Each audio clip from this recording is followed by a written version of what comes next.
Friends Past the Curve, where we discover hope, meaning, and friendship through those unexpected curves in life.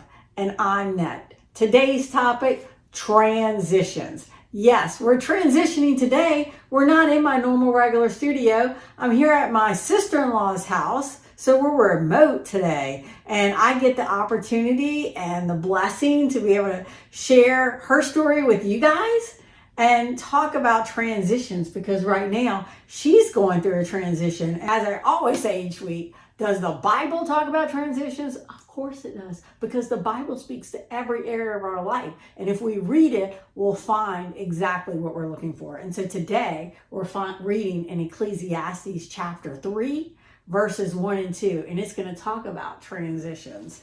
So it says, Ecclesiastes chapter 3, verses 1 and 2, there is a time for everything and a season for every activity under the sun, a time to be born and a time to die, a time to plant and a time to uproot.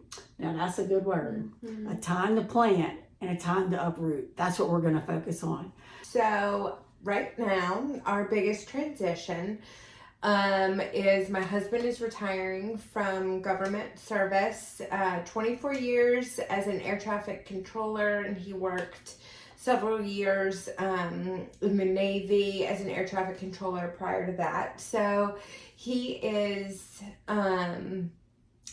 today is his last day of government employment. So he's transitioning back home full time, and I am actually going to be transitioning to more work outside of the home, and he's gonna take on a lot of that that mommy do stuff he'll be daddy doing. So yeah, that's a big transition, mm-hmm. right? When, especially as women, when we go through times where you're going to be kind of going back to work more, and now he's going to be home, and so the control of your home environment that you've had for years of having that kind of almost full control.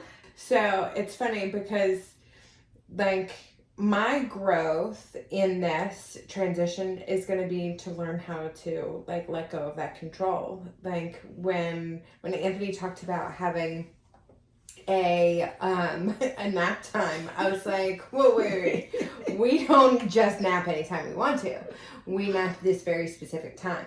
And so my growth area in that is going to be, hey, you're on, like, I've left and I'm going to go do this work outside of the house, and your time is your time. And how he spends it with the girls and how he structures his day isn't really a concern of mine, even though I want him to do the same things exactly the same way as I did them before. So Monday, Tuesday, Wednesday is going to look like his day and not like mine. And where, like, I guess how important is it to me to maintain that control versus, where's the fruit? What's going to be better? Handing it over, uprooting my idea of a day and handing it to him. And that's probably the way that it should go. So there's definitely a growth area for me, is like releasing control. So what practical steps are you taking? Or maybe it's just some internal steps you're taking to help you internally deal with this transition. Yeah, I think about practical steps. It makes me feel better on the inside to make it easier for somebody if, as I am, it's a practical way that I can hand over control. Where, we talked a little bit about getting the girls ready for school and it being okay if they have on one of the shirts that's smaller on one and bigger on the other, and vice versa. And but I reorganized the girls' closet which I hadn't done at all since they were probably born. So it's very chaotic in there. And so I took everything out and I packed and heirloomed all of their baby clothes. It was so hard for me.